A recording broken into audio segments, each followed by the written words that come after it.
that part you said with the marbles and how you've been dropping them in kind of gets to this question around, you said conditioned.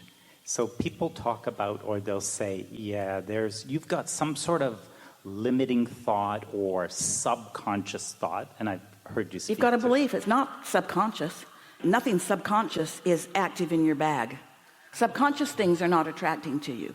Only the ones that are active in your bag are attracting to you. That's important to know. Yes, if you're not feeling emotion about it, it's not a player in your game. So it exists in there because it got dropped in there when you were 6 and 12 and 18. You put it in there. Yeah. You put it in there. Yeah. You thought it there. Yes. You observed it there. So it exists in there, and it's not all active. Most of it isn't. Most of it's dormant. Yes. Most of it is dormant. And any of it can be active. Yeah, but it's not likely to be unless there's something really big that activates it.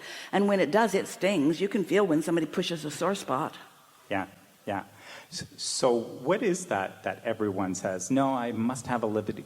In other words, if I make a lot of money, I'll spend it all and I'll be right back where I started. Like, what is that thing that seems to go against what they really want, and they think it's a power that is holding them back or limiting them in some way? It doesn't matter what it is, and it doesn't matter where they picked it up, and it doesn't matter how long they had it. But what does matter, how does that thought feel? Say it again. Say that thought as succinctly as you can.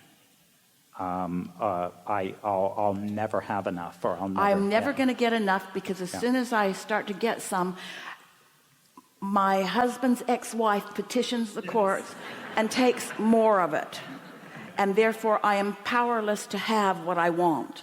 And we say, you're only powerless because you're depriving yourself of it.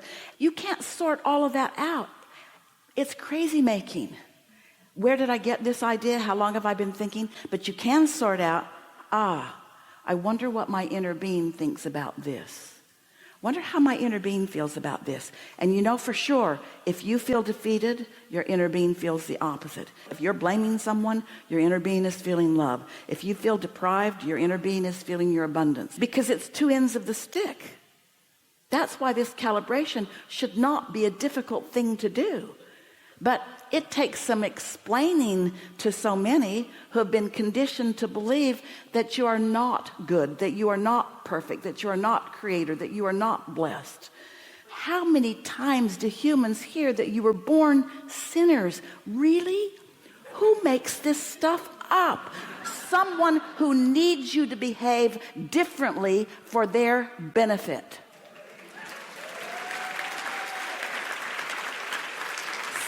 Self-interest is a real thing. Self-interest is a real thing. And if we can convince you that your greatest self-interest is to be yourself, to be the lover that you are born to be, to live the prosperity that you were born to live, and the clarity and the vitality and the flexibility and the fun that you are, and once you start calibrating to that, it doesn't take very much of you deliberately focusing and affecting your point of attraction, and then seeing the results of it before you can come to the conclusion that you are blessed. And here's why we are so sure of this. Most people offer most of their output, their focus, vibration, energy, whatever you want to call that. They offer most of it as a result of what they are observing.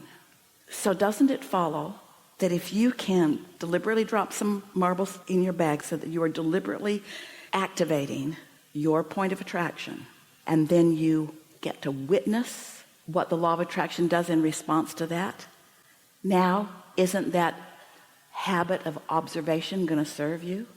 That's why the better it gets, the better it gets, the better it gets, the better it gets. But you got to start out there with some real point of understanding your own guidance system. Esther and Jerry were in Orlando many years ago, and Esther was driving, and the navigational systems were new, and Esther was really excited about them, and Jerry didn't like them because he was the navigator in their family, and he liked his maps, and he liked guiding in Magellan, which was pretty inferior at the time. Esther was in love with it, and so she was programming it. And so Jerry's just allowing Esther to program the device, and off they go. And so they're headed down the road for a little while, and Jerry is grinning a little bit, and he says, you know, you're going in exactly the opposite direction of where you want to be going. And Esther said, oh, that's not possible. I programmed it in. I've done every single thing that Magellan's told me to do. I can't possibly be going in the wrong direction. And Jerry said, look at the compass on your car. Which way are you headed? And Esther said, oh. And Esther said, I've got an idea. Let's go back to where we started. Let's program it again. And then you watch every turn we make so that you can see that I did exactly what it told me to do, so that you can see that the flaw was in the system and that I didn't do something wrong. And Jerry said, or we could just start from where we are and go to where we want to be. And that's really what your guidance system is doing all the time. Your inner being is not saying, oh, no. We've been telling you and you haven't been listening, and so now you're on your own. Your inner being never says, you have to live with the consequences of your foolishness. Your inner being never, ever stops giving you the information that matches who you really are and what you're most asking for. You cannot get it wrong, and you never get it done. And the reason you can't get it wrong is because you never get it done. Right? Really good. Yeah, thank you. Really good. Thanks. Yeah.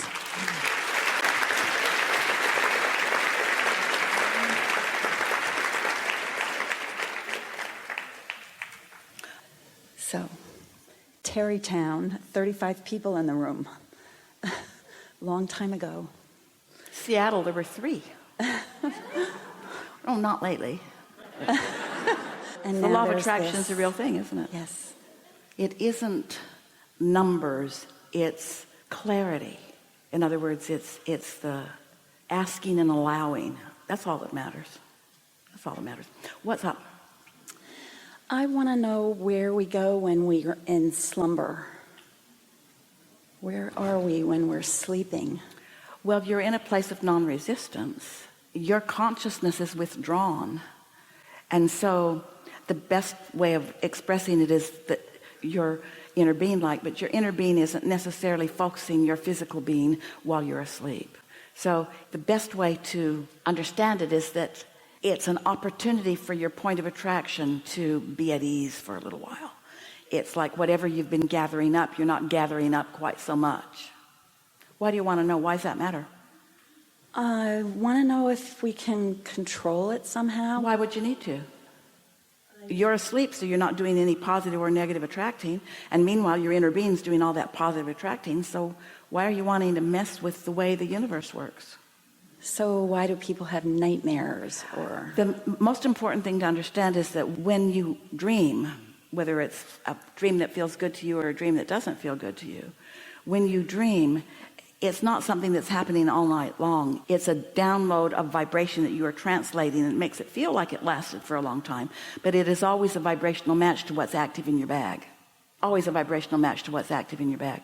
So if you wake up from a really good feeling dream, no reason to intend otherwise or to find the easy existing match of anything. But if you wake up from something that doesn't feel so good, you want to distract yourself from that by giving your attention to things that feel good. so it would be a good idea to do that before you go to sleep. Not in a protective way, but in an appreciative way. As you're going to sleep, focus on how good this bed feels and how lovely the atmosphere in the room is, or how much you appreciate whatever it is. Be light about it, because you don't want to get your mind all activated, but just easy, good feeling thoughts. Yeah. Nice. Good. That's all I have. That was quite a lot. Thank you. Really good.